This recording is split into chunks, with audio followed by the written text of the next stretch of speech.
रामायण क्या है? एक रात की बात है।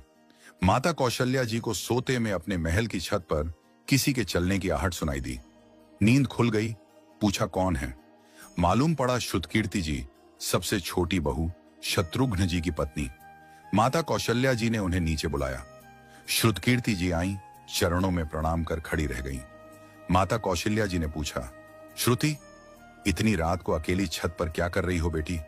क्या नींद नहीं आ रही? शत्रुघ्न कहाँ है? श्रुति कीर्ति की आंखें भर आईं।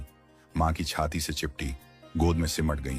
बोली, मां, उन्हें तो देखे हुए 13 वर्ष हो गए। उफ! कौशल्या जी का हृदय कांप कर झटपटा गया। तुरंत आवाज लगाई।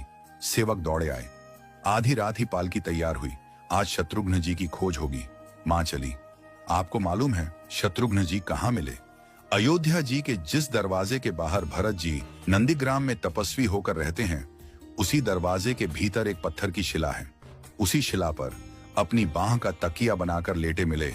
मां सिराहने बैठ गईं, बालों में हाथ फिराया तो शत्रुघ्न जी ने आंखें खोली। मां! उठे, चरणों में गिरे। मां, आपने क्यों कष्ट किया? मुझे बुलवा लिया होता। मां ने कहा, शत्रुघ्न यहां क्यों? शत्रुघ्न जी की रुलाई फूट पड़ी।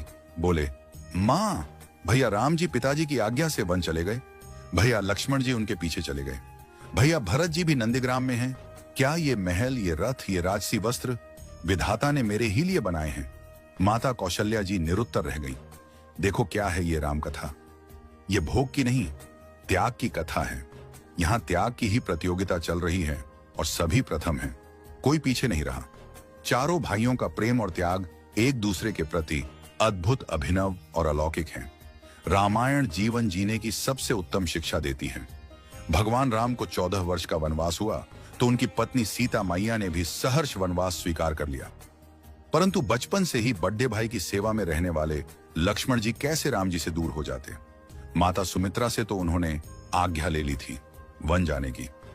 परंतु जब पत्नी उर्मिला के कक्ष की ओर बढ़ रहे थे तो सोच रहे थे कि मां ने तो आज्ञा दे दी, परंतु उर्मिला को कैसे समझाऊंगा, क्या बोलूंगा उनसे?